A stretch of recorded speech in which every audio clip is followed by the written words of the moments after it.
Mulher Inteira, eu sou a Roberta, irmã da Monique. E eu sou a Monique, irmã da Roberta. E hoje a gente está aqui no Inteiramente Mãe com outra convidada muito especial, que também estava marcada para o mês passado e acabou não dando certo porque eu passei mal.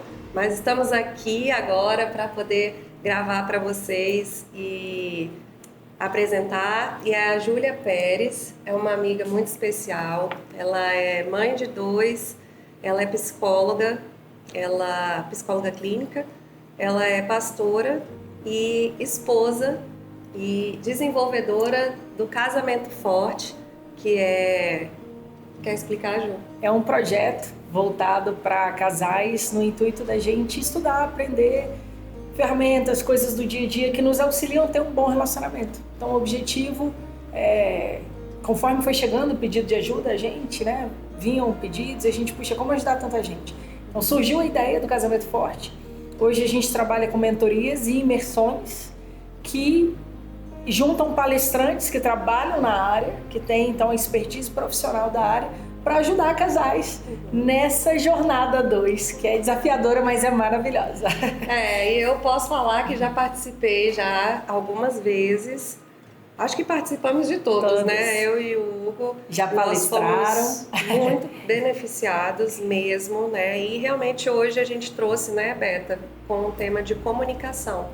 É um tema que é muito importante dentro da relação, não só de casamento, mas a gente vai trazer aqui a relação da rede de apoio da mulher, a relação da família, né? A relação às vezes com os profissionais que vão precisar às vezes de atendimento e como trabalhar essa comunicação tanto da mulher quanto do parceiro quando tem, para que a família continue saudável, né?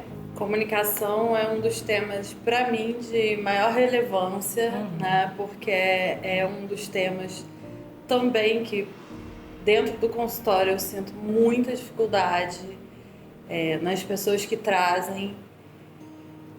É onde dá as maiores brigas, os maiores problemas e conflitos. Então, quanto melhor está trabalhada, né, melhor a gente consegue harmonizar e lapidar ali as relações, né? Isso que a gente queria ouvir, Ju. Tá vendo? Para as mais íntimas, Ju. A gente quer ouvir de você como psicóloga, como mulher, como mãe, um pouquinho do que foi dentro da sua história essa comunicação quando você teve os seus filhos, né? E, enfim, episódios em que você percebeu que precisou realmente abordar, né? E ter algumas ferramentas para que dentro do casamento ou ali nesse meio te ajudasse. Eu acho que a comunicação ela é um desafio do ser humano, assim, da existência. Né? Porque a comunicação no casamento é comunicação no trabalho, é comunicação com amigos, nas relações. Agora, no casamento, a gente tem, acho que um desafio ainda maior, porque você precisa decidir muitas coisas juntos. Vem os filhos, você tem mais coisa ainda para decidir, você precisa alinhar, né, para educar filhos, para dar limites. Então, essa comunicação ela precisa ser revista em todo o tempo. Porque as fases mudam, né? Então, eu venho de uma família de origem que tinha muito diálogo. E eu acho que isso me ajudou muito. Então, nós conversávamos muito. Então, nós tínhamos conversas, assim, nossas ali, que varavam madrugada. E acho que nós fomos ensinados no momento que há um desajuste, um problema, nós vamos sentar para conversar. Que maravilha. E eu ouvia isso muito, assim. Às vezes, trazia algum problema de escola. Aí minha mãe dizia assim... minha filha, é conversando que você resolve. Então vai lá, tenta conversar com o professor, tenta... Então acho que a gente foi estimulado ao longo da vida a tentar resolver dialogando. Agora é claro que o diálogo não é algo tão simples. Mas quando a gente casa, a gente encontra uma outra pessoa que vem de uma outra cultura familiar, né? Então nem todos são estimulados a dialogar. Existem casas que o diálogo é pequeno, é raro, é raso. E aí a gente chega no casamento e às vezes a gente apresenta dificuldades nisso. Puxa, como que eu vou me expor, falar? Eu não fui treinado, eu não fui ensinado. Então às vezes eu tenho até dificuldades, pô. E aí quando a gente entra, né, nesse momento de ter filhos. Que eu vejo assim, gente, o casamento já é um passo, é um degrau na vida. Por quê? Porque te leva a um lugar de maturidade. Sim. Ele requer de você um crescimento. Muito. Por quê? Porque antes, beleza, eu tinha minha vida, vivia do jeito que eu queria. O sonho é o casamento, né? Mas mal sabem que a parte mais leve é o namoro, né? O casamento, ele vem com é bom, mas ele vem com um peso da vida dois, né? Do tipo de vocês, das pessoas se integrarem para tecerem ali uma continuidade de vida. Aí você passa a compartilhar a vida, né? Então pensa assim, tá, eu era uma adolescente, uma jovem, e aí, sei lá, era muito bagunceiro. Não era o meu caso, não, eu era a parte organizada, mas vamos supor que eu fosse... Minha irmã é a parte organizada. Muito bagunceira. Aí, sei lá, meu quarto lá bagunçado, minhas coisas bagunçadas, e minha mãe mandava arrumar, e eu falava, o quarto é meu, eu me entendo na minha bagunça, porque assim, né, todo bagunceiro, ele vê uma organização na bagunça. Então... Mas a verdade é que existe uma organização na bagunça. Tipo, essa área da bagunça do escritório, a bagunça do armário, tem uma bagunça direcionada. Tem uma organização. Tem um lugar pra guardar. Aí, quando você casa, às vezes aquilo que pra você tem uma organização na bagunça, para a pessoa com quem você se casou, cara... Essa bagunça às vezes me incomoda, me desorganiza, eu não consigo achar nada, e aí pronto, de uma coisa simples, que era o meu padrão solteira, começo a ter um problema no casamento, porque, você largou aqui de novo, nossa amor, pelo amor de Deus, você não consegue tirar o sapato e pôr na sapateira, pequenas coisas que você começa a falar, cara, pô, não é possível, agora você vai controlar onde eu deixo o sapato? É um acúmulo de pequenas coisas, né? Eu vejo muito. E que a convivência com uma outra pessoa vai requerendo de nós um crescimento, um amadurecimento. Então, por exemplo, quando eu casei, né, eu sou a parte organizada. Eu sou a parte bagunceira. Aí meu marido era a parte da desorganização, que ele não chama assim, não é, mas era. E aí a gente precisou chegar num ponto de equilíbrio. Por quê? Porque eu ficava pensando, cara, eu não quero virar uma jararaca que só xaropa quando o homem chega em casa. Sim. Então, tipo assim, você largou a camisa aqui, olha o seu tênis aqui, olha não sei o quê, Falei, cara, não quero ser essa pessoa. Mas também, eu preciso de um mínimo pra eu ficar bem na minha casa. Esse Porque caminho do meio, Senão eu né? me desorganizo também. Porque se tiver tudo muito bagunçado, pra mim, gera uma irritação. Eu imagino. E aí, às vezes eu ficava, caraca, velho, que saco e tal, pô, mas por que eu tô assim? Aí eu começava, cara, tá bagunçado, então eu preciso organizar. Só que aí, o que eu entrei? Tipo assim, ele largava, porque era o habitual dele, e eu organizava. Só que aí chega uma hora que... Você cansa de não casei pra organizar isso, nada. as coisas do outro, né? E aí, foi a hora que a gente precisou entrar em um equilíbrio. Por quê? Porque o que eu percebi? Que pra ele também, tudo muito no lugar, um dia ele falou assim, nossa, mas se ficar tudo no lugar, parece que ninguém mora aqui. Tipo assim, não existe vida. Aí na minha cabeça era assim, nunca está tudo no lugar. Mas, então eu entendi. Você precisa de um pouco de dinamismo e bagunça e eu preciso de um pouco de organização. Vamos encontrar o nível, assim, até que ponto dá para as coisas ficarem fora do lugar e até que ponto isso de fato me faz mal. Sim. Aqui eu tô falando de 2 adultos. E quando chega as crianças? Que aí é bagunça na certa, né? Que aí não tem jeito. É carrinho espalhado, aí você pisa, o ursinho fala good morning. E na hora que o bebê dormiu, Nossa. você tá saindo do quarto. Não, Cara. você quer ver uma coisa maluca minha? Assim, eu gosto de umas coisas meio peculiares. Então eu gosto de coisas mini. Tipo assim, mini shampoo, mini sabonete e tal. Mini Onde você compra isso? Em vários lugares. Me dá a dica, eu tô precisando. Lojas mini. Eu adoro eu tô coisas precisando. mini. E aí, isso na minha solteirice, então eu acumulava coisas mini. E aí, o Gabriel é Você engraçado. colecionava coisas E mini. é engraçado que o meu filho, ele tem uma pegada dessas também, dos mini bonequinhos. De coleção. Mas aí eu, tipo, saiu a coleção do McLanche Feliz, do mini não sei o quê. Aí, pô, no meu quarto de solteiro, eu botava lá na minha prateleirinha os minis não sei o quê. Daqui a pouco eu fui casar. Aí o Márcio virou assim, você não vai levar isso aqui pra nossa casa, né?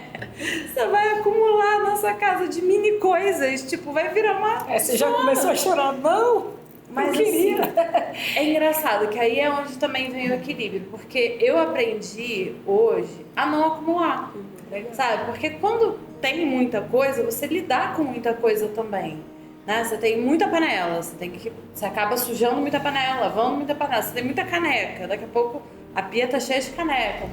Então, isso também foi um aprendizado desse... A gente vai aprendendo um com o outro, né?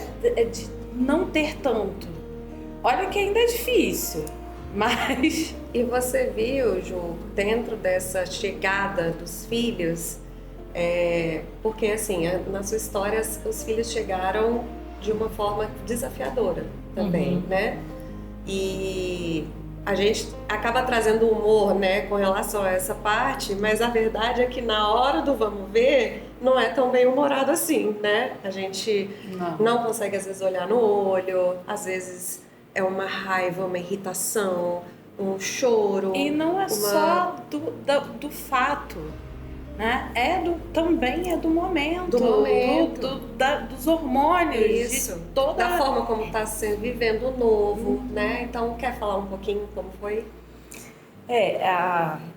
Para nós, né, o sonho de filho sempre existiu. Então, desde o namoro a gente conversava que a gente queria ter filhos e tal. Era até engraçado, porque ele queria mais do que eu, não ter filho mais do que eu, mas ele queria mais filhos, quantidade de filhos. E eu, não, calma, né? Vamos depois a gente fabricar, outro. né? Será que vem outro ainda?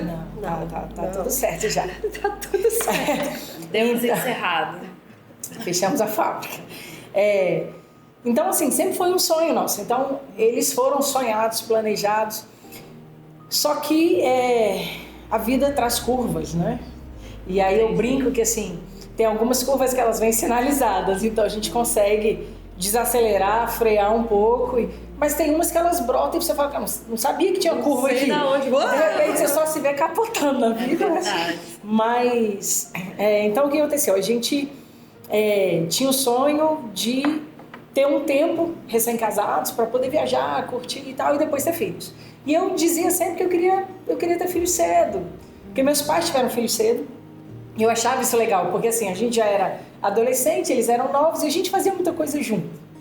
E eu falei, eu queria isso também. Tem um lado legal, né? Mãe velha. Falei, eu queria isso também e tal. Então, a gente estava meio que projetando, depois ali de 3 anos de casada, então vamos começar e tal, legal. E minha mãe já estava louca para ser avó, né? Então minha mãe já estava querendo preparar quarto, meu pai que não deixava. Falava, Sheila, pelo amor de Deus, não tem ninguém grávida, olha a pressão, você vai preparar um quarto, não tem ninguém grávida. Mas ela estava doida para ser. E aí teve um dia que a gente estava conversando, e ela dando as dicas, né? Porque eu tenho um irmão que faz aniversário em dezembro, o outro faz em janeiro e eu sou de abril. E ela, minha filha, tenta organizar isso para o menino não nascer em dezembro e janeiro. É ruim de fazer festa, tá todo mundo viajando, é mês de férias e tarará. Mãe, agora tu vai decidir quando é que eu vou ter filho? Danou-se e tal. E aí estávamos ali conversando, eu falei, vou tentar orquestrar isso. E nessa brincadeira e tal, eu falei, mas eu acho que esse ano, né, a ideia é esse ano já engravidar e tal. Só que naquele ano, minha mãe faleceu. E aí quando minha mãe faleceu, foi assim, foi uma curva que não tinha placa. Então a gente saiu capotando bonito.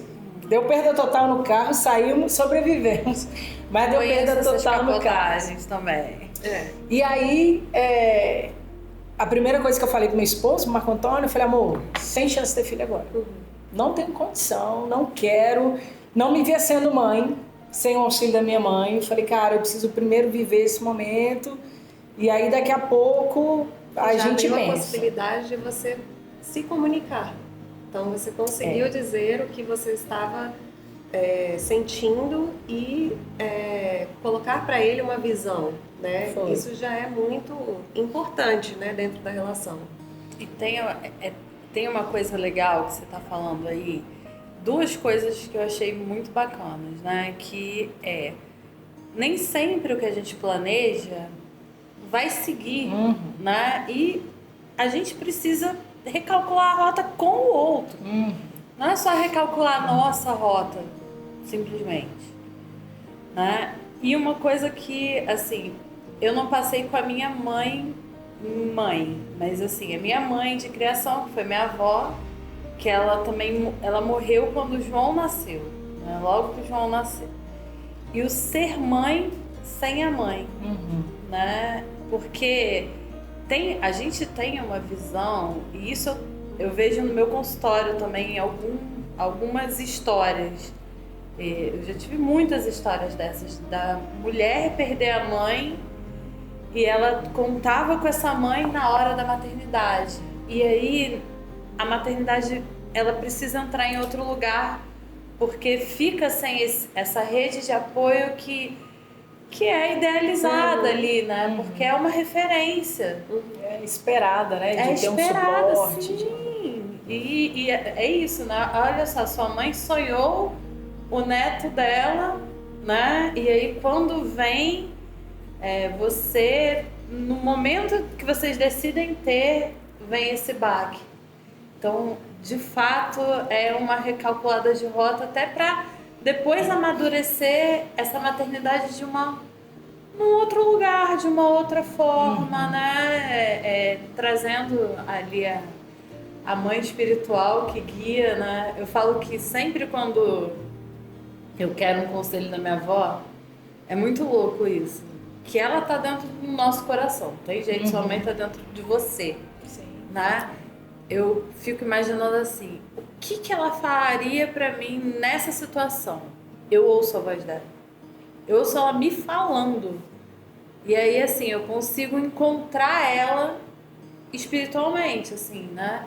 Sei que não é o espírito dela me falando, mas é o que... Eu diria é o que ela... emocionalmente, porque são vozes que nós introjetamos, né? Não tem jeito, né? E aí nós acessamos, assim, a conduta, a forma, e muitas vezes, né, na criação dos filhos, às vezes eu até brinco, assim, eu falo, Deus, o Senhor quis me desafiar mesmo, né? Porque minha mãe ia me ajudar tanto aqui. Nos perrengues que surge, que você fala, ia ser tão bom ter aqui, mas enfim. E aí essa comunicação que eu fiz. Isso, assim, eu vejo no meu casamento uma evolução muito grande nessa parte de comunicação, desde a época do namoro. Eu sempre busquei muito diálogo, eu acho que porque a gente foi ensinado aí só. Era uma máxima. Conversando, resolve. Então, você precisa conversar, você precisa dialogar. E eu sou dessa, com amigo, com todo mundo. Então, assim, até, né, nas minhas terapias, eu lembro da minha terapeuta virar para mim e falar assim, Júlia, é impressionante como você busca saúde. Então, assim, até nas relações, quando começa algo, eu vou tentando ali, chega um limite meu que eu chamo para conversar. Eu falo, cara, vamos conversar? Para resolver, seja lá o que for, sabe? É tão assim, bom, né? A gente poder ter esse acesso. Pôr os pingos nos is, isso, né? Não é fácil. E abrir o coração e ouvir o outro. Então, assim, aí a gente foi construindo ao longo do tempo. Mas eu tenho muito esse traço de expressar, de verbalizar. E aí, então, eu falei para ele, eu não tenho condição. Aí ele, amor, não se preocupa, vamos viver o momento de agora, porque assim, eu entrei num buraco profundo. Então, assim, o primeiro ano mais intenso, mais 2 anos ali que, às vezes, eu ouvia chorar e ficava preocupada, porque, assim, o Marco Antônio ele é muito tranquilo, estável, ele é sereno, ele é estável. Poucas vezes eu só ouvi chorar mesmo, assim, momentos de realmente crise ou luto, e aí às vezes eu via chorando, às vezes ele ia compartilhar alguma coisa com meu pai, o que aconteceu alguma coisa, e era ele preocupado comigo. Eu falei, nossa, então eu tô mal mesmo, porque você tá chorando por minha casa, então eu tô péssima. Então a gente passou por um período assim, mas ao longo disso, então minha mãe faleceu em 2011, em 2012 deu ali 1 ano, aí a gente falou, então, né, eu falei, acho que dá, vamos tentar e tal. Fim de 2012 eu engravidei. Mas aí o que aconteceu? Nessa primeira gestação, que é da Luísa, a gente estava vivendo um momento de muita mudança familiar. Porque aí meu pai estava começando um relacionamento, muitas mudanças na igreja, né, que nós lideramos a vida toda, assim, envolvidos em família e tal. Então, assim, era mudança de relacionamento, eram pessoas que faziam muito parte do nosso núcleo familiar e que não estavam mais em razão das mudanças. Então veio essa gravidez com muita mudança no núcleo familiar, não meu com meu marido, mas da minha família de origem. Então, assim, foi uma gestação que eu diria conturbada, não pela gestação. A gestação foi perfeita, mas pelos meus processos emocionais. Então, assim, a gente entra numa gravidez e tudo muda. Meu marido começou a me chamar de roller coaster. Porque, assim, eu tenho também um perfil que tem um padrão, entende? E de repente na gestação eu acho que ele não... padrão. Então, pronto. Mudou o padrão. Aí ele só me chamava de roller coaster, porque ele não sabia o que vinha, né? Se a gente estava subindo ou se a gente estava... Então, eram muitas emoções, porque misturava com o que eu estava vivendo, com a gravidez, e eu não sabia muito misturar, assim, separar as coisas. Eu lembro de eu perguntar para minha psicóloga, eu tô bem? Você acha que tem algo mais que eu preciso fazer? Você acha? Ela, não, você tá bem. Olha que legal, você então percebendo esse tempo, buscou ajuda profissional. Sim, todo o tempo. Na verdade, a psicoterapia, eu sou suspeita. Eu falo que ela é para todo mundo. Não, e assim, aí uma coisa que eu digo que eu sou completamente bandeira. Psicólogo que não faz terapia não dá, né, gente? Eu também. Poxa, a gente atende, sabe? A gente lida com a vida dos outros, a gente tem uma carga emocional. Não, e a gente tem a própria vida, as nossas dores. A gente tem que dar nossos vazão. desafios. Não tem jeito. Eu faço terapia também desde menina e assim, preciso. Não, é maravilhoso. Não tem jeito. É maravilhoso. Tem que ter. E eu permaneço, estou em terapia. Sim, tem que ter, não tem jeito. Então, assim, era um momento que eu via muita coisa que eu não conseguia explicar. Eu estava sentindo um monte de coisa, eu não sabia explicar, e eu pedia, inclusive, ajuda. Olha, me ajuda, porque eu não estou conseguindo, assim, discernir. Se você achar que eu preciso de algo mais, se eu precisar de uma medicação e tal, você me avisa. Ela, não, tá tudo bem, você está num processo de luto, entrou a sua gestação. Então, a gente tem uma mudança hormonal, uma mudança de vida, uma perspectiva, e aí isso potencializa a falta da sua mãe. A gente tem uma mudança de núcleo familiar, né? Então, meu pai, novo relacionamento, meu pai se casou novamente, ele casou em junho, em agosto a Luísa nasceu, então estava de barrigão. Então, era uma série de coisas emocionais que estavam sendo vividas que eu não tinha imaginado. Sim. E eu também não sabia, assim, até que ponto é da gestação, até que ponto isso é esperado. E aí ela foi me conduzindo e foi maravilhoso. E aí então nasceu a primeira, e depois que ela nasceu, uma prima da minha mãe, que é lá do Rio, ela mandou para mim uma vez uma frase pelo WhatsApp que eu não entendi bem na hora que ela mandou, mas depois eu entendi perfeitamente.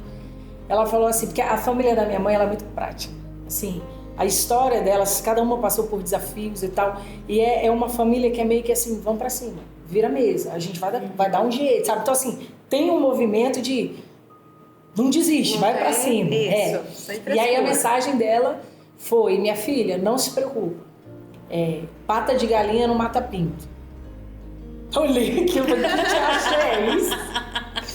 Literalmente, pata de galinha no mata-pinto. Essa é uma Mas frase depois fez total sentido pra mim. Porque na maternidade surgiam muitos medos. Sabe, eu lembro que às vezes a Lulu dormia, e ela dormia muito bem.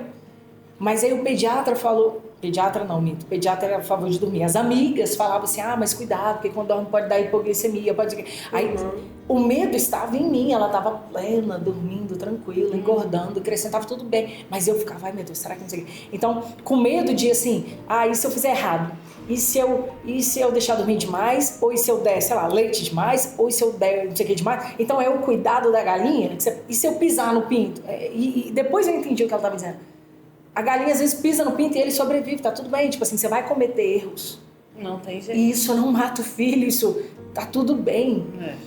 Com o passar do tempo e com os desafios que eu fui vivendo na maternidade, aí eu entendi. Essa frase voltava, Júlia. Pata da galinha.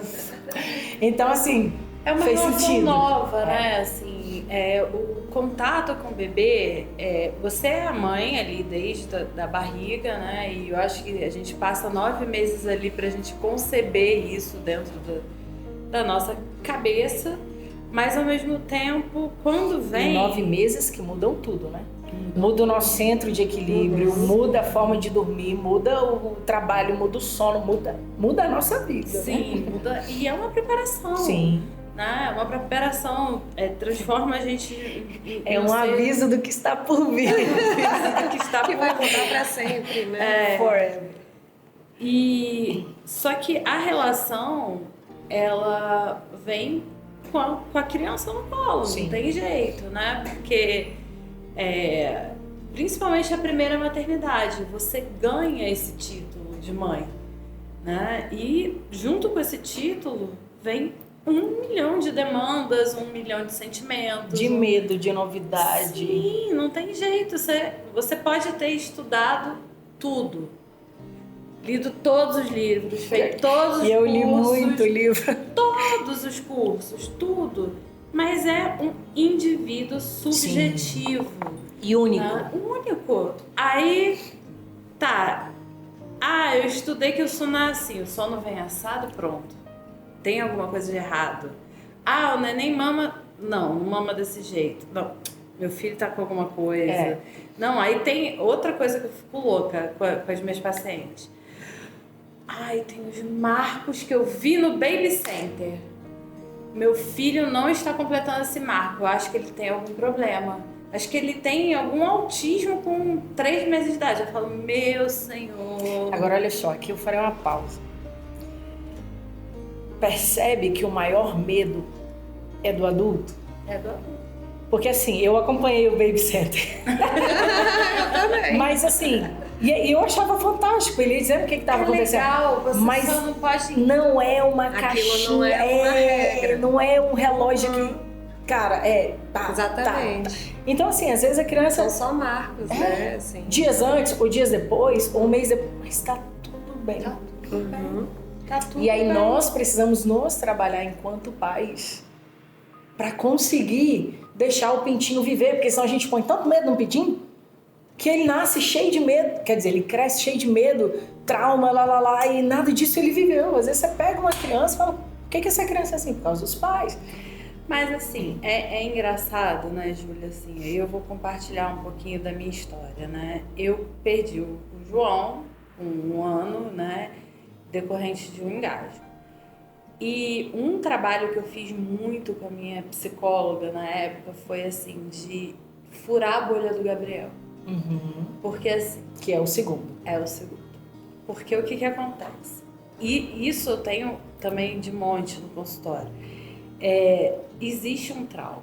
O trauma é um alerta, né? É um sinal de alerta. Se eu tenho um trauma, Sim. eu tenho algo que me avisa assim, cuidado, cuidado, cuidado. E aí eu preciso falar, trauma, não, isso aqui é uma novidade. Isso não é o que aconteceu no meu passado. Isso é a minha história de agora, vai ser uma outra história e eu posso viver essa história, né?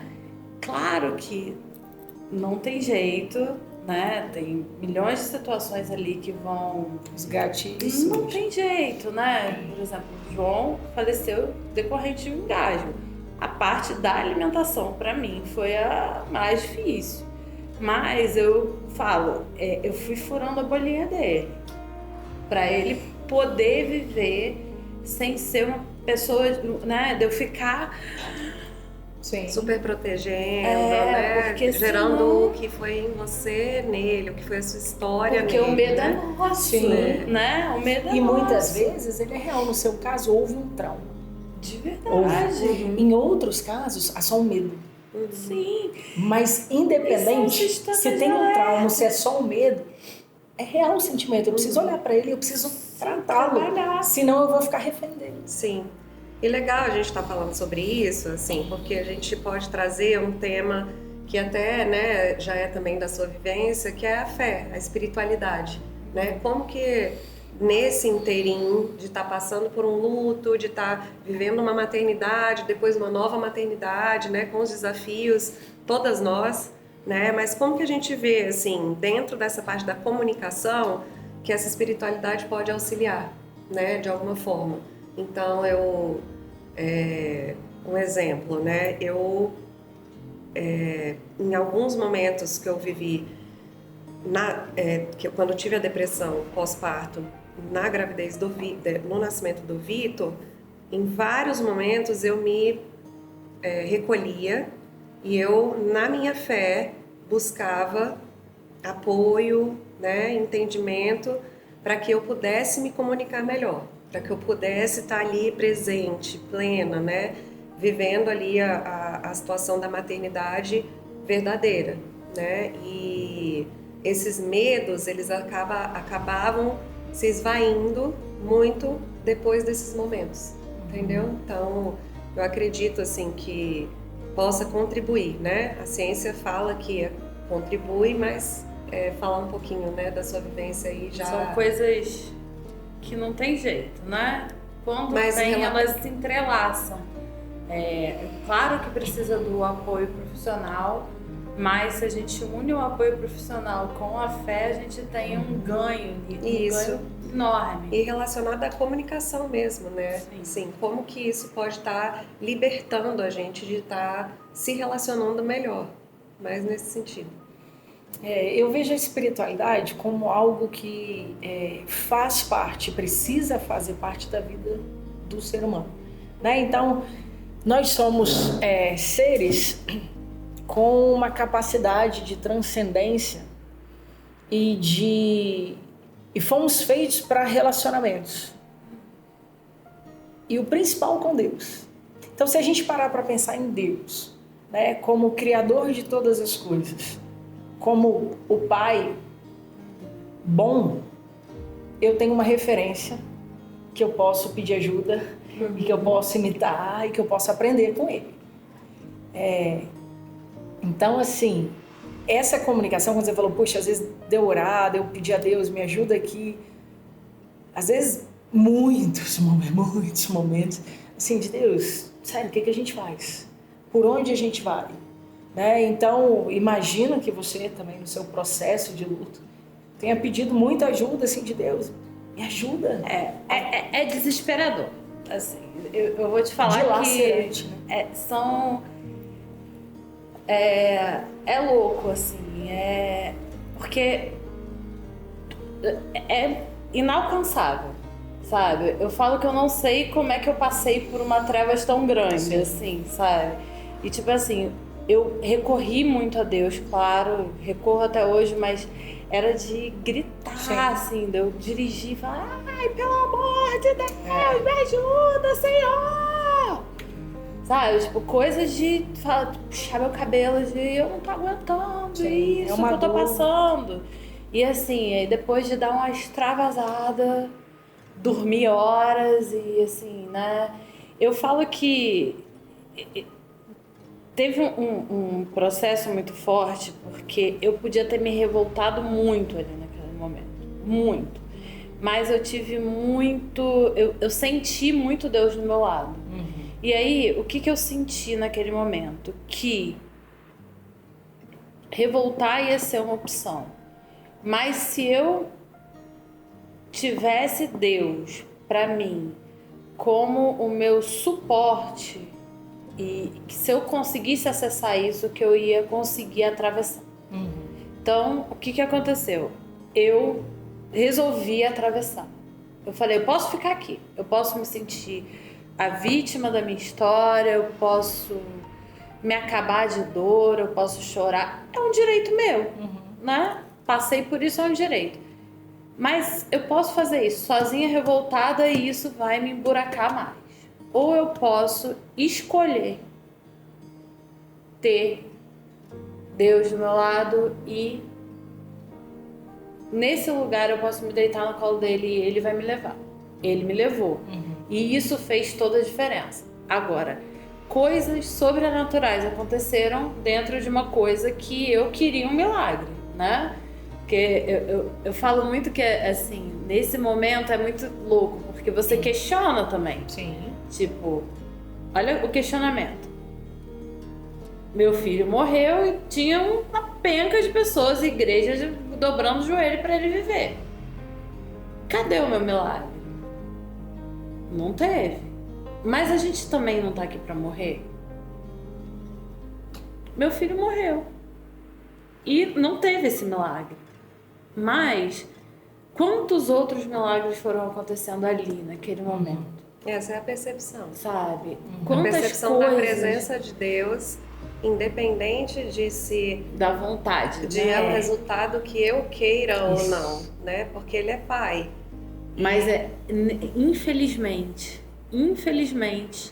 nesse momento o nosso querer ele vem. Sim. Claro. Vem. É porque Até são pela os dor. filhos. Não, e assim, é muito visceral. Sim. Né? Uma relação de um bebê que nasceu, que tinha 1 ano, que eu tava amamentando, então eu chorava, escorria leite, né? E era uma coisa louca. E a história do Gabriel foi muito doida também, né? Porque foi meu marido orando, pedindo um filho menino pra Deus. Em 1 mês, eu cheia de endometriose, a gente no meio do luto tem 1 noite e eu engravido. Com 37 Olha anos. o milagre. Sabe? Tem coisas que eu vivi nesse processo, tipo, eu desesperada por uma psicóloga que falasse de luto, que a minha não conseguia nem falar com ela mais, que ela não me alcançava. Sim. Tem horas que e ela é ótima profissional e não estava me alcançando. De repente eu ligo para uma do Rio, ligo para 2 do Rio, ligo para 3 do Rio, nada, não consigo falar com nenhuma. Aí, bum, surge uma propaganda no Facebook de uma psicóloga, eu nem tava procurando, de uma psicóloga de São Paulo que fala de luto. Ligo pra ela, a mulher tava indo naquele final de semana pro Rio de Janeiro, me atendeu, sabe, mudou a minha percepção, mudou a minha visão, me ajudou pra caramba. Cara... E é legal a gente ver a ação de Deus, porque existe uma soberania que vai muito além do que a gente entende. A verdade é que, como seres humanos, nós somos limitados. Sim. E aí, quando a gente vê essa soberania, por exemplo, Deus te conduzindo à pessoa que precisava te dar suporte e acompanhar neste momento. E foram Ele nos cerca das pessoas certas, isso é fantástico. Esses são Foram os milagres, muitas o né? tempo inteiro, o tempo todo. Legal a gente poder compartilhar assim, né, experiências marcantes com essa questão da espiritualidade e trazer um pouquinho também agora para o lado prático, né, da gente perceber que todas essas mudanças, né, então você falando nas mudanças da própria gestação, que o seu padrão mudou, né, Roberta falando, cara, foi visceral, dilacerante, eu vivendo um luto e ao mesmo tempo vivendo outra gestação, o medo de uma nova gestação por conta da coragem de eu vou adoecer ou eu não vou adoecer. Então a gente trazer para o lado prático agora, Ju, de repente você trazer para nós a experiência clínica, né, de como que de repente na sua visão como psicóloga e também dos atendimentos, né, do perfil, das informações no Casamento Forte, que você percebe dentro da comunicação o que pode auxiliar. Então, como que esse parceiro pode se comunicar vendo essa mulher sendo tão transformada, né? O que dentro da parte de divisão de tarefas, né? No casamento ou dentro de casa, com a rede de apoio, o que a gente pode avaliar que pode ser uma influência positiva, entendeu? Dentro da comunicação. Eu acho que essa parceria, tarefas, companheirismo, isso precisa existir sempre. Que eu acho que é o ponto que a gente começou falando, que quando casa, nos estica, nos faz crescer. Porque agora não é mais só o meu quarto, é o nosso quarto. Então, cara, precisa ser bom pra mim, mas precisa ser bom pra ele também. Uhum. Mas quando vem os filhos, aí a gente sobe mais um degrau. Porque são os nossos filhos, né? É muito... A linguagem é nossa. Né? E aí a gente precisa estabelecer combinados. Requer mais de nós, enquanto adultos e pais, alinhamentos. E aí, nesse momento, eu quero aproveitar para falar da nossa próxima imersão do Casamento Forte, que vai ser dia 20 de novembro. Nós estaremos falando sobre a educação de filhos. E por que esse tema? Porque, na verdade, a educação de filhos depende dos pais. E essa, especialmente, a gente está abrindo também para mães e pais solo ou divorciados, enfim, para que a gente possa estudar, refletir que recurso eu posso procurar, buscar, que ferramenta eu posso aprender, sabe? O que eu preciso desenvolver em mim, que medo eu preciso superar e eu preciso tratar em mim para eu poder educar essa criança de uma forma que possa ser livre, que ele possa viver o hoje dele, não baseado talvez na história que ele não conheceu, mas nós vivemos numa primeira... E em qualquer idade, né? Exato. Educação de filhos de qualquer idade. O nosso foco vai ser infância e adolescência. Infância e adolescência. Porque o que a gente percebe hoje? Um desafio absurdo de uma geração que não tem limites. Limites, assim, em sala de aula, com os mais velhos, com professores. Mas por quê? Porque isso precisa ser ensinado dentro de casa. E aí dentro de casa a gente chega no casamento. Porque pra gente ensinar, a gente vai precisar estar alinhado. Acho que é um provérbio chinês que ele diz assim, eu não pude ouvir as suas palavras porque as suas ações falaram mais alto. E isso acontece dentro de casa. Então assim, não adianta a gente falar, olha, faça o que eu digo e não faça o que eu faço, porque a criança ela aprende muito mais espelhamento, vendo e modelando do que por uma teoria verbal que você me deu. Não tem jeito, então, você assim, tem que ser o exemplo, não tem jeito. E aí é o desafio, né? Porque nós queremos educar, só que às vezes estamos desalinhados. Aí entra nas tarefas, né? Então, por exemplo, eu tive a minha primeira filha e foi muito legal, porque assim, eu não sabia exatamente como ia ser o Marco Antônio como pai, e nem eu como mãe, que dirá ele como pai, né? Mas a mãe é aquilo, você tá 9 meses com o menino te chutando e você meio sem ar, e você já não trabalha igual, já faz parte da sua vida.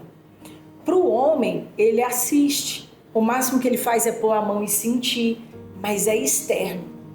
Quando esse filho nasce, é que transforma. Aí ele tem a possibilidade de estar comigo, de senti-lo, e é diferente.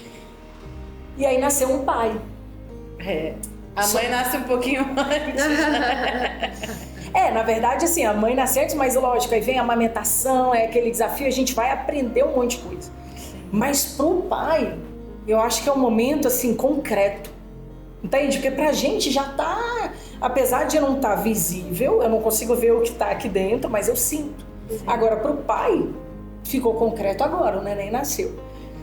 E aí, o que eu acho que acontece muito nas dinâmicas? O instinto da leoa. Eu preciso cuidar dessa cria a todo custo, e sou eu que dou leite, sou eu que... E às vezes a gente não abre para esse pai poder ser pai. E quando a Luísa nasceu, eu fui daquela que eu fiz um combinado. Falei, amor, vamos ser nós dois. Um combinado foi prévio, né? E legal a gente trazer esse assunto, porque dentro da imersão que você trouxe, né, que vai falar sobre educação de filhos, vão ter temas relacionados à rotina. Sim. Rotina, comunicação também, né? Como que é a vivência de pessoas que têm, sei lá, mais de 5 filhos, né? Que vão trazer a necessidade emocional da criança e a necessidade emocional do adolescente, que são diferentes. Isso. E aí a gente está trazendo assim, os pontos relevantes dentro dessa conversa aqui, dessa rede de apoio, né? Que a gente vai precisar estar, às vezes, buscando, e a gente traz muito, Ju, a questão do pré-natal psicológico dentro disso. Então, assim, né, Beta? O pré-natal psicológico, igual a Roberta falou, esse combinado, ele pode ser feito dentro do pré-natal psicológico. Sim, então, que deve. A gente trabalha junto com o casal ou com a mulher e a rede de apoio, muito essa consideração de, olha, como você está se sentindo, você pretende amamentar ou não, como que é amamentar na sua visão, e esse pós acaba ficando mais leve, né? Assim, acaba gerando uma comunicação saudável, e o parceiro vê a mulher, né, de uma forma nova, mas não estranha, E a mulher a mesma coisa, né? Nova, mas não estranha. Até porque após o parto, a mulher também passa por uma outra onda, uma mudança de hormônio, que é o puerpério, que é outra avalanche. É a queda da montanha-russa. Tipo, eu falo, a montanha-russa tá subindo na levanta gestação. a mão pro céu e grita. Você sentiu? Senti, então. O que foi interessante, assim, a minha primeira gestação, eu já estava nesse momento, então foi um misto de, assim, eu lembro de chamar uma amiga para ir lá em casa e tal, que já tinha tido filho, porque meu marido falava, amor, chama alguma amiga e tal para te fazer companhia, porque é isso também, a vida continua e você tá ali parada por conta... Tentando entender esse novo papel, né? Exatamente. Se reorganizando. E aí eu falava, cara, às vezes só me dá vontade de chorar. Tipo assim, eu não sei nem porquê, eu não sei nem explicar. Vem um choro e ela, não, comigo também, é normal e tal. Ah, beleza, é normal. Só de ouvir que era normal, eu falei, não, beleza. Então eu posso chorar. Então, assim, eu já tava chorando. Mas eu queria saber se outras pessoas também passavam por aquilo, né? E aí na terapia, eu sempre compartilhava e tal.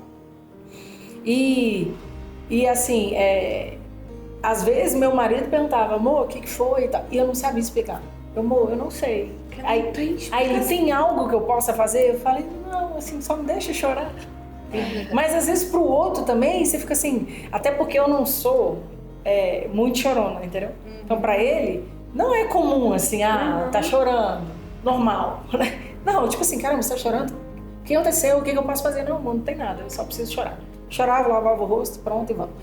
E é interessante porque cada filho veio de uma forma, né? Então, a minha primeira, ela chorava muito. E aí naquele início você fica, cara, deixa eu ver, a fralda, dá mamar, dá banho, dá não sei o quê. Depois você fica tentando pôr a rotininha pra ver, é sono, é fome, é o que é e tal. E eu lembro de uma vez o meu irmão me perguntar, né? Ele almoçava lá em casa alguns dias, ele, por que ela chora tanto? Eu, sei lá, meu primeiro filho, bebê não chora, né? E aí, então, foi aquele momento, assim, de descoberta e ele o tempo todo junto. Então, o que eu trouxe foi que, assim, havia um combinado, porque ele falou assim, amor, você quer que minha mãe venha pra cá? Minha sogra se disponibilizou total, sabe, assim, queria dormir no meu sofá. Eu falei, sogra, por favor, não precisa. Porque ela mora perto. Eu falei, não, vamos fazer assim, vai pra sua casa, dorme na sua cama, dorme bem, né? Porque, assim, já tá com uma certa idade, dormir no meu sofá não era confortável. Falei, se precisar de qualquer coisa. Foi no dia que a gente chegou do hospital, tá? Foi no dia que a gente chegou do hospital. Aí eu falei, se precisar de qualquer coisa, a gente liga. Ela, tá bom, o celular vai estar ligado. Graças a Deus, nunca precisei ligar na madrugada. Mas a gente tinha um combinado, assim. Aí ele, que aí dá um friozinho na barriga quando a gente chega do hospital, né? Porque no hospital, você tá cheio de enfermeira, você tá toda hora, alguém chega, faz alguma coisa, pega a criança, faz isso, faz aquilo. A hora que você vai pra casa, você fala, ai, eu tenho uma cena que ela se repetiu nos meus 2 filhos, que era eu, na saída do hospital, aí o Márcio ia buscar o carro, e aí eu... Dá um desespero. Cara, era uma emoção e ao mesmo tempo um medinho. Negócio assim, cara, tô indo pra casa. Só de lembrar emociona, né, Beta? Só de lembrar. A do João tinha mais medo. É engraçado, a do Gabriel me deu um alívio. Quando eu botei ele na minha cama, assim, tipo, bum, deu um... Estamos em casa. Estamos momentos em casa. Diferentes. E aí, então, tinha esse suporte, mas aí eu falei com ele, falei, amor, eu prefiro que sejamos nós, se a gente precisar, a gente chama, porque a casa é pequena. E aí, ele falou, não, beleza. E o nosso combinado era, a gente revezava. Então, o que ele falou? Ele, amor, à noite, na madrugada, você me chama, porque eu acabei fazendo a cesárea, né? Então, ele me ajudava também a levantar. E aí, eu amamentava e ele ficava para pôr para rotar. E eu voltava para descansar. Na madrugada e durante o dia, ele pegou alguns dias para estar junto também. Então, assim, os primeiros dias, até ele voltar a trabalhar, ele não deixava eu dar banho. E eu ficava, amor, mas eu também tenho que dar banho. Aí ele, não, você vai dar muito banho. Quando eu voltar a trabalhar, você vai dar banho todos os dias. Deixa eu curtir esse momento. E eu via que era o momento dele, sabe? E olha que legal, na maternidade, ele filmou a enfermeira dando banho. O que ele fez? Quando a gente chegou em casa, ele botou o vídeo no celular. E ele fazia igualzinho, segurava a orelhinha, apoiava, virava de bruços com um algodãozinho. Então, homens, filmem não. É uma ótima dica, tá? De parabéns. E aí ele ia fazendo, e aí a gente ia junto. Então, na minha cabeça, eu tinha assim, a única coisa que eu podia fazer e que ele não podia era o leite. Era a única. Trocar fralda ele podia, dar banho ele podia, pôr pra rotar. Literalmente era a única. Então, a gente foi desenvolvendo esse revezamento. Aí tá, aí veio a segunda gestação, né? Segunda gestação também desejada e tal, mas aí cada gestação vem com uma surpresinha. Aí o segundo qual foi? Minha mãe tinha falado pra tentar não ter ali em dezembro, janeiro. Não foi nada premeditado, mas deu certo. Um era para agosto, o outro era para o fim de fevereiro. Eu falei, olha, deu certo. Mas ele nasceu antes, nasceu em dezembro. Prematuro. No último dia. Dia 31 de dezembro. Muito legal, só que não. Aí, né, de plantão em plantão, plantonista trocando. E aí, naquele dia que eu fui, nem fui preparada para o parto. Não achei que ele fosse nascer naquele momento. E aí, só fui com a bolsa. Sim, tinha bolsa de neném, não tinha nada, o quarto não estava preparado. Eu sei o que é isso. E aí, beleza, fomos pro centro cirúrgico e entra a parte da espiritualidade, né? Naquele momento, me veio assim meu Deus, o que está acontecendo? Por que ele não tá nascendo tão antes? Me deu uma aflição. E me veio um louvor, uma música, que há muito tempo eu não ouvia e que ficou tocando na minha mente o tempo inteiro, que eu fui para a sala de parto, que fez o parto, e ali eu entendi que era Deus dizendo assim, tá no meu tempo, eu tô no controle, vai dar tudo certo. Falam por você, né? A música falava comigo. Então a música dizia assim, é do André Valadão, o meu pastor não vai deixar na minha vida algo me faltar. Confio em ti, meu El Shaddai. El Shaddai significa aquele que põe o peito na frente, que protege. Meu El Shaddai, esqueci agora a frase, mas é tipo, meu Jesus, meu pastor, cuida de mim. E essa música tinha, sério, meses que eu não ouvia. E ficava essa parte. Eu falei, cara, ele tá cuidando. E me veio paz. Falei, ele tá cuidando. E o Marco Antônio, ele é bom nisso. Ele só falava assim, amor, se for agora, Deus tá no controle. Ótimo. Deus tá no controle. E aquilo me acalmou. Eu falei, cara, Deus tá no controle. E a música na minha cabeça. Nem compartilhei com ele, só depois de tudo que eu compartilhei com ele. Só que aí o Matheus nasceu, foi pra incubadora, foi pra UTI. Ele nasceu de quanto tempo? Ele nasceu de 32 semanas. No dia que fazia 32. Nasceu prematuro meio, né? Que a gente fala bem assim, 35, 36. Não, 32. Ele ia completar e eu falei, anota aí 32. Hoje é 32. E aí foi pra UTI. E aí foi um outro puerpério que foi um misto. Porque na verdade as coisas não estavam prontas e pro meu perfil eu gosto de deixar tudo preparado. Eu não consegui avisar a Lulu, que tinha 2 anos, que a mamãe ia se ausentar.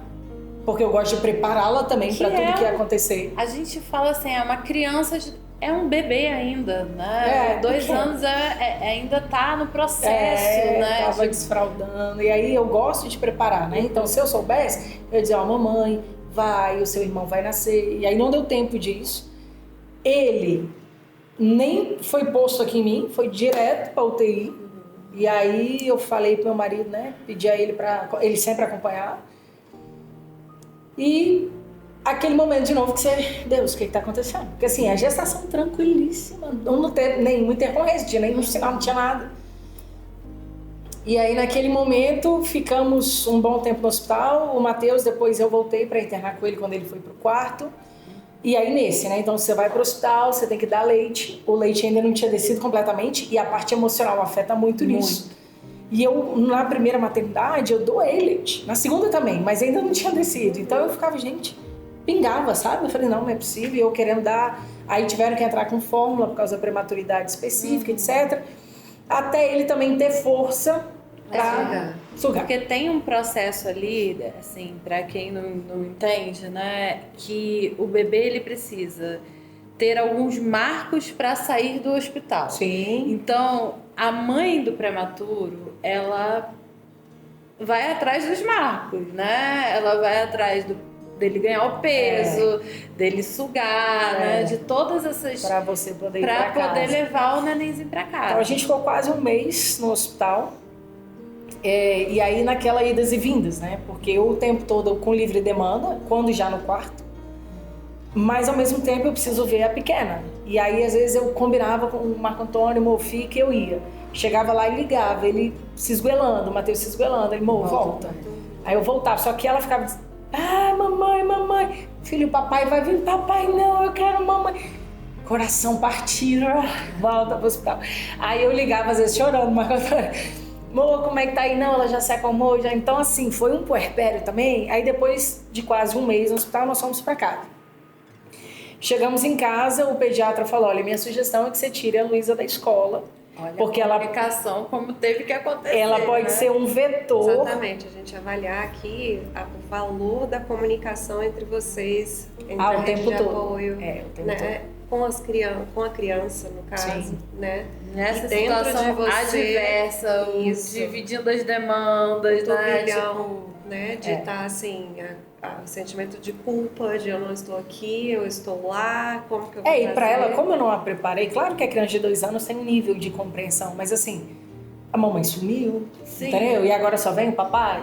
Então agora nasceu e agora a mamãe não quer mais. Exato, então... E aí, quando fomos para casa, o pediatra falou, é importante tirar a Luísa da escola porque ela é um vetor. Qualquer coisa que chegar até ele, volta pro UTI.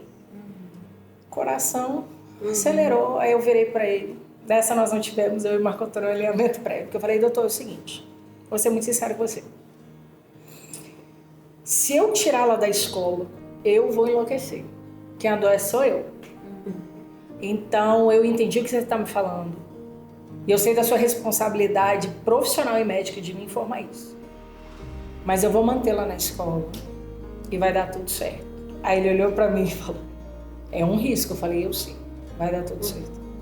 Aí o Marco Antônio só balançou a cabeça. Entramos no carro que fizemos, acionamos a espiritualidade, fizemos uma oração. Eu falei, Deus, desde o parto, o Senhor falou que está cuidando de nós. Eu acredito que o Senhor cuida de nós. Então o Senhor vai continuar cuidando. A Lulu vai para a escola e ela não vai trazer nada. Não vai trazer um catarro, que é a coisa mais comum. Não vai trazer uma tosse, que é a coisa... Não vai trazer nada. Nós estaremos blindados. Porque o que o médico falou?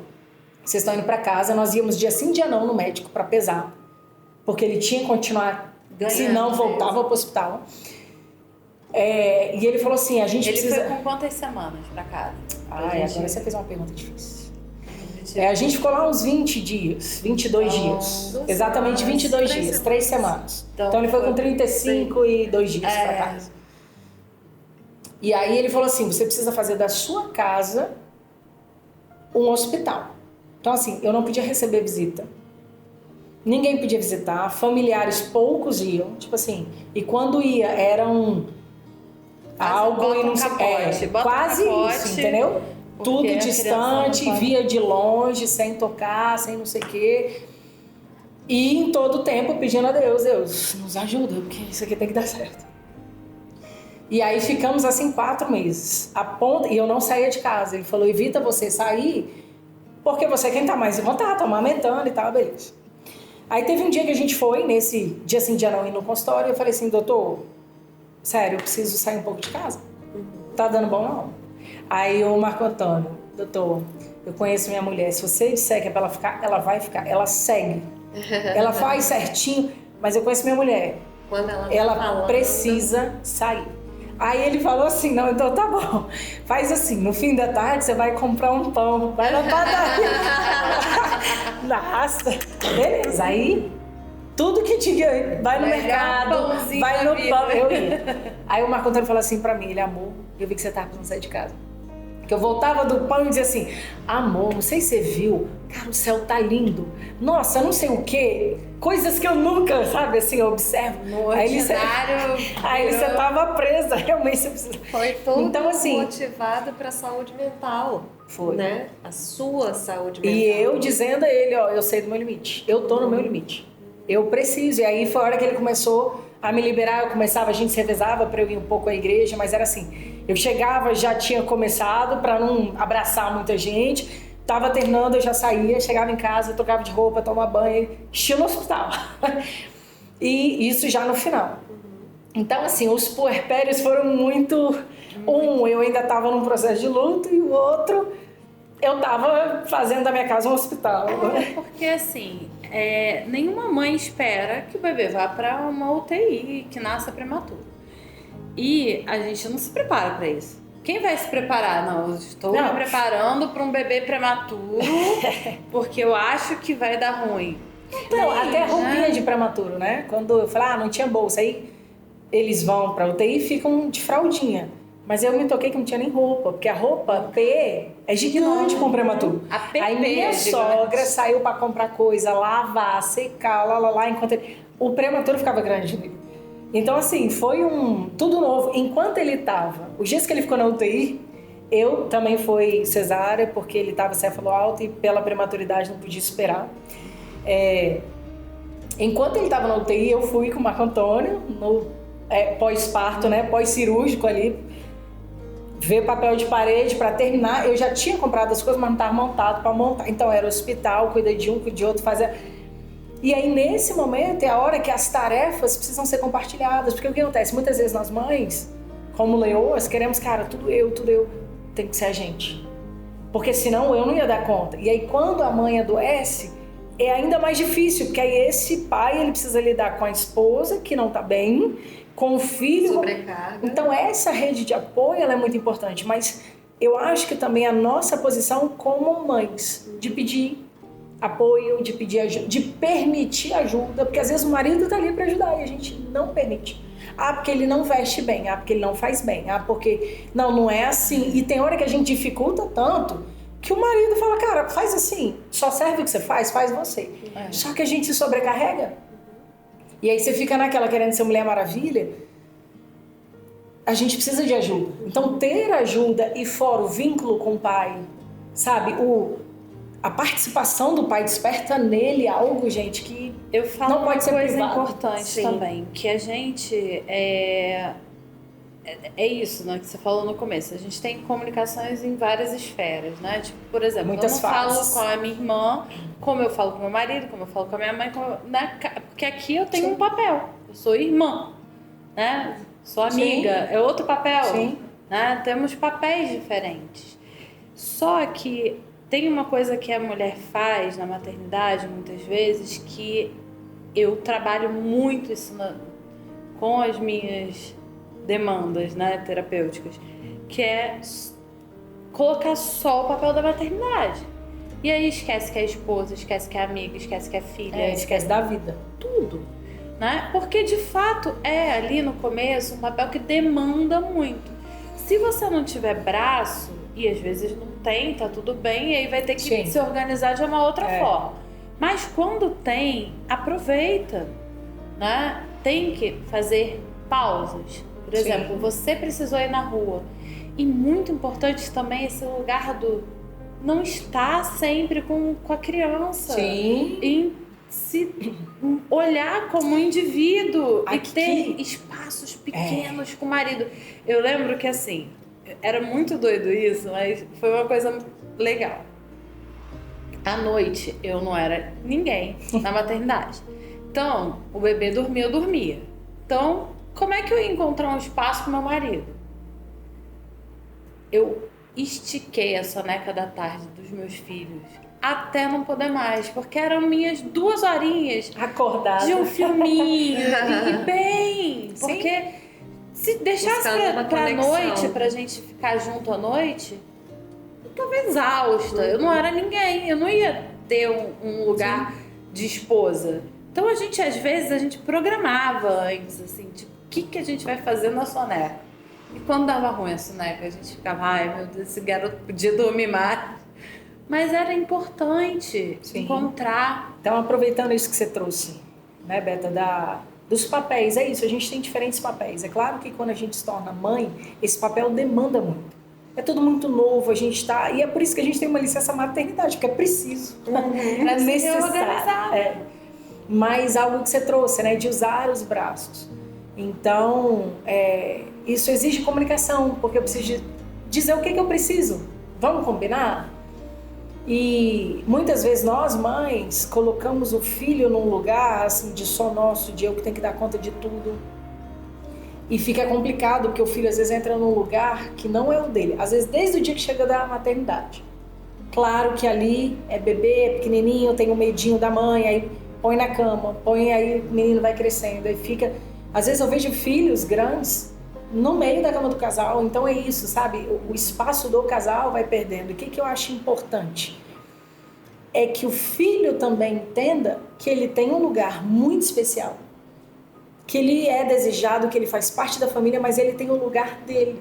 Sim. Porque senão fica parecendo que esse filho ocupa tudo.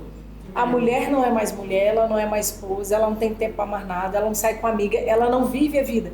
Nesse quadro... E é um espelhamento ruim.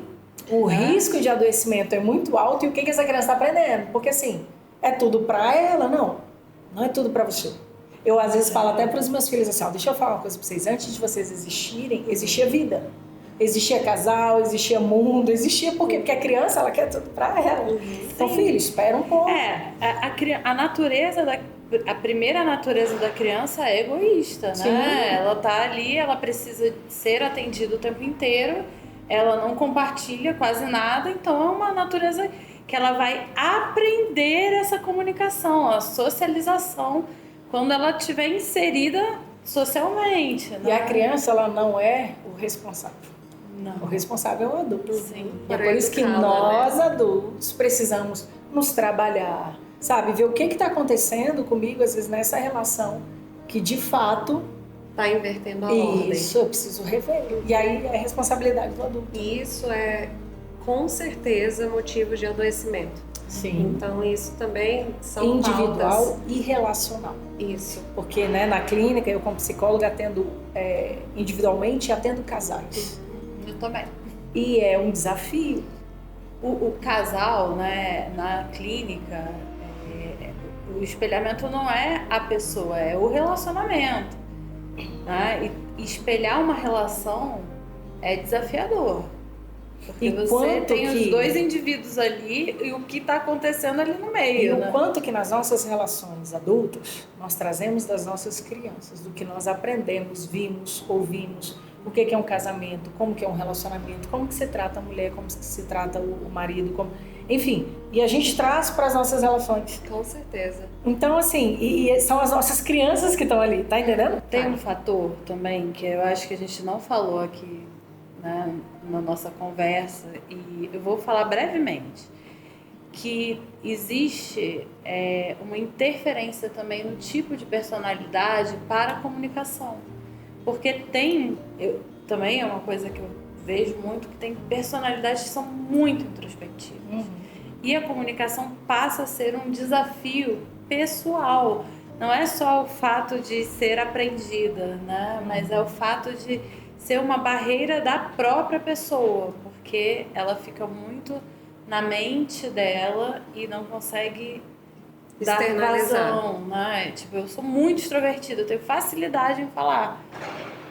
Mas passam por mim pessoas muito que, né, com esse medo do julgo, com esse olhar de... E quando a gente não se comunica, também tem uma coisa muito forte que cria-se muita expectativa. Né? Expectativa não informada, a resposta é frustração. Não tem jeito. Mas se eu não informo a minha expectativa, se eu não alinho, né? Vocês alinharam ali, ó, realinharam, replanejaram, falaram, então quebra esse lugar e aí não vira conflito. Por quê? Porque se reorganizam ali, mesmo com as rotas. E na vida, a cada momento você precisa de realinhar. O momento agora é outro, a dinâmica é outra, então agora os meninos estão maiores. Estudavam os dois juntos, era uma vida. Agora pusemos cada um em um turno, com a intencionalidade por objetivos e que estão sendo maravilhosos, estão sendo alcançados objetivos, mas mudou a nossa vida, mudou a nossa dinâmica. Então, a cada momento você precisa de realinhamento e isso requer muita comunicação entre o casal, né? E aí você trouxe algo dos perfis, eu diria dos perfis comportamentais. É interessante porque assim, cada um tem uma facilidade ou não de comunicar.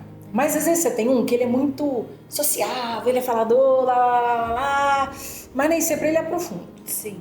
Ele é mais superficial, social, político, Às vezes você tem outro que ele é mais reservado. Mas no momento em que você entra na intimidade, aí tem profundidade. entende? Então, assim, claro, para uns vai ser mais fácil, para outros, cara, eu não sou dessa forma e tá tudo bem. Cada um é de uma forma e você precisa respeitar quem você é. Claro. Mas todos podem se desenvolver. Sim. Né? Então, às vezes eu sou muito reservado, mas foi o que você falou, puxa, eu preciso me trabalhar para eu conseguir expressar o mínimo. Às vezes uma necessidade de ajuda, porque se eu não expresso, eu não recebo ajuda, se eu não recebo ajuda, pode gerar em mim um sentimento de que o outro não se importa. Sim. De que ele só pensa nele. Ele não tá nem aí pra mim. Porque você cria expectativa, e não necessariamente é verdade. O outro não sabe que eu tô pensando. Então, eu acho que todo mundo aí pode se desenvolver, né? Sim, e isso facilita as relações. Legal. Essa é uma consideração muito importante, né? É possível desenvolver. Para todos. E para isso vem as ferramentas. Então, já vamos encaminhar agora para nosso final. Agradecer a sua presença. Eu que agradeço. Né? Foi ótimo, Ju. Muito obrigada. Né? Convidando também as mulheres, as famílias a participarem da imersão Casamento Forte, né? A seguirem o perfil da Júlia e do Marco, que é @Marco e Júlia. Depois a gente vai colocar, né, aparecendo para vocês. E agradecer porque essa não é nem expertise, essa experiência, né, de psicologia clínica, de atendimentos de casal, de comunicação na própria família, né, nas vivências, ela vem só contribuir tanto com informação, tanto com as vivências, para que outras famílias sejam ajudadas. Então, agradecer você também, Ana, porque a gente acabou fluindo aqui, né, em um tema com outros contextos. Conversa também, né? Junta psicóloga, o negócio vai indo. E pedir, Ju, para você deixar uma mensagem, né? O que você acha que a comunicação pode contribuir na questão da conexão, de repente, de mulheres ou casais ou rede de apoio que possam estar mais distantes nesse momento, passando por essa fase, igual a gente comentou aqui sobre os nossos puerpérios, ou na própria gestação, pensando nesse puerpério. Então, a vocês que são inteiramente mães, a maternidade é algo lindo, é um presente que nos foi dado, divino, onde uma vida é gerada dentro de nós, e isso é fantástico, é inexplicável. Se você já teve filhos, eu imagino, aliás, se já nasceu ou se está na barriguinha, você vai saber do que eu estou falando, porque nós sabemos que estamos gestando, precisamos ter muitos cuidados pela gestação, mas não temos nenhum controle do que está sendo feito lá dentro. Então, a maternidade é algo muito especial e que nos desafia, né? Traz um frio na barriga de, meu Deus, e como nós falamos, educar filhos, que missão que nos foi dada de ensinar emocionalmente, de ensinar intelectualmente, de ensinar espiritualmente, e tudo isso nos estica, né? Nos faz crescer, nos faz querer buscar conhecimento, estratégia, rede de apoio. Então, saiba que por mais lindo que seja a maternidade, por mais linda que ela seja, e ela também é muito desafiadora. Então, no momento que você sentir que algo não está legal, eu não estou bem, eu não me sinto bem, não hesite, procure ajuda. Busque um amigo, busque um profissional, busque alguém, compartilhe. Às vezes só da gente colocar para fora, desabafar. E às vezes, como eu contei, que eu conversei com uma amiga e ela fala, é normal, só de você saber, puxa, outros também passam por isso. Né? No nosso puerpério há uma queda hormonal e a gente vive um momento de baixa emocional. E muitas vezes isso é confundido com, vem um receio de eu vou dar conta, não vou dar conta. Você não precisa passar por isso sozinho. Então, se permita receber ajuda da rede de apoio, quer sejam seus familiares, quer seja seu esposo. Abra-se para ter ajuda e vai oxigenar e vai ser mais fácil, vai ser mais leve. Então, eu quero deixar para você, em primeiro lugar, uma palavra de ânimo, de esperança e de dizer, nós comentamos aqui sobre a espiritualidade, eu de fato acredito que aquilo que Deus nos presenteia, Ele traz também como presente as capacidades que nós precisamos. Então, se Deus te deu filhos, Deus vai te mostrar caminhos, vai te dar capacidades, ferramentas, cursos, imersões, podcast, a clínica em breve do Inteiramente Mãe, o que quer que surja, para que você possa ter o suporte que você precisa. Então, que você não passe só, que você desfrute desse momento. E no momento em que não tiver um desfrute e precisar de ajuda, recorra, peça ajuda e ela virá. Obrigada. Isso aí, Ju, foi maravilhoso ter você aqui. Eu que agradeço. Queremos mais vezes. Vamos combinar, vamos Mais combinar. temas, né? Com certeza. Tamo junto, contem comigo. Então, gente, encerramos aqui o nosso momentinho com a Ju. Agradeço a todos vocês E é isso, muito obrigada, mulheres inteiras que estão aqui participando. A gente está terminando então esse episódio. Já fiquem ligadas para o próximo, né? A partir do mês que vem. contamos com vocês para que esse vídeo chegue em todas as mamães que precisem. Ativem o sininho, curtem, compartilhem com o máximo de pessoas que vocês conseguirem para esse conteúdo ser divulgado.